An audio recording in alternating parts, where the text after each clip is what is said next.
اور اماں تھیں جب شوہر کی محبت غالب آتی تو ایک ایک کو گالیاں دینے میں سارا دن گزار دیتی، اور جب اولاد کی محبت حاوی ہوتی تو ابا نشانہ بنتے تھے، اور ابا تو جیسے اب گنگے بہرے ہو گئے تھے، سب سنتے اور خاموش رہتے، شاید اب ان کے پاس کہنے کو کچھ نہیں رہ گیا تھا۔ مہینے کی پہلی تاریخ کو ساری تنخواہ اماں کے ہاتھ پر رکھ کر چاہتے کہ خود بریل جمع ہو جائیں، لیکن اماں اسی وقت سے شروع ہو جاتی، کیا کروں ان پیسوں کا؟ آٹا دال منگواؤں، بجلی گیس کا بل بھروں یا بچوں کی فیس دوں؟ پہلے ابا کہہ دیا کرتے تھے کہ جو مرضی کرو، اور اب تو یہ بھی نہیں کہتے تھے، اور اگر اماں زیادہ بولتی تو ایک جملہ اب بھی ان کی زبان پر آ جاتا تھا، بیٹوں سے کہو کما کر لائیں۔ اور یہ بات اماں کے دل کو لگتی ضرور تھی، جبھی اگلے روز ابھی منصور بھیا کو احساس دلانے کا ارادہ کر ہی رہی تھیں کہ ان سے پہلے وہ بول پڑے۔ اماں، میں تنگ آ گیا ہوں اس بھکاری پن سے، آخر ابا ہمارے لیے کیوں نہیں کچھ کرتے؟ سب ان کے اختیار میں ہے، آخر سرکاری ملازم ہیں، کوئی مذاق تو نہیں؟ ان سے کہیے مجھے 5-6 لاکھ کا انتظام کر دیں، میں کوئی اپنا کام کرتا ہوں۔ 5-6 لاکھ؟ اماں کی آنکھیں پھیل گئیں۔ ہوش کے ناخون لو، وہ کہاں سے کر کے دیں؟ 5-6 ہزار نہیں کر سکتے، تم لاکھوں کی بات کر رہے ہو۔ آپ کو کیا پتا، جس کرسی پر بیٹھتے ہیں وہاں لوگ لاکھوں ہی کماتے ہیں، لیکن ان پر تو ایمانداری کا بھوت سوار ہے۔ ذرا پوچھئے ان سے۔ اکرام صاحب کے بارے میں، وہ ان کے ماتحت ہیں، پھر بھی عالی شاں بنگلے میں رہتے ہیں، اور ان کے لڑکے آکسفورڈ میں پڑھ رہے ہیں۔ منصور بھیا نے اپنے بھکاری پن کا سارا الزام نہ صرف ابا کے سر رکھ دیا، بلکہ اماں کو اپنا ہم خیال بناتے ہوئے کہنے لگے، دیکھیے نا اماں، گھر میں چاروں لڑکیاں شادی کے قابل ہیں، ابا کو کم سے کم ان کی فکر تو کرنی چاہیے، اور ایسے حالات میں تو کوئی انہیں بہانے نہیں آئے گا۔ آپ سمجھائیے انہیں، بلکہ احساس دلائیے۔ کیا خیال ہے انہیں احساس نہیں ہوگا؟ چھوڑیں اماں، اگر احساس ہوتا تو ہمارے گھر کی یہ حالت ہوتی، بلکہ میں آپ کو بتاؤں ابا جان بوجھ کر ہمارے لیے کچھ نہیں کرتے، کیونکہ وہ ساری زندگی ہمیں اپنا محتاج دیکھنا چاہتے ہیں، ورنہ کیا نہیں ہے ان کے اختیار میں۔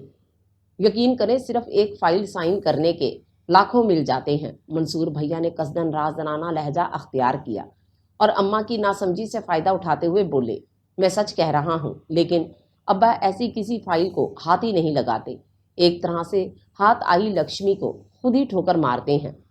اس سے کسی کا نقصان نہیں ہوتا، نہ ہی کسی کا کام رکتا ہے، اگلے ذرا زیادہ پیسے خرچ کر کے وہی فائل اکرام صاحب کی وساطت سے بڑے افسر سے سائن کروا لیتے ہیں۔ بات تو جب ہے نا اماں، جب ان کے منع کرنے سے کسی کا کام رک جائے، سب کے کام ہو جاتے ہیں اور ان کے سامنے، پھر بھی تو بیٹا یہ سب تو ان کی دفتری معاملات ہیں، میں ان میں کیسے دخل دے سکتی ہوں؟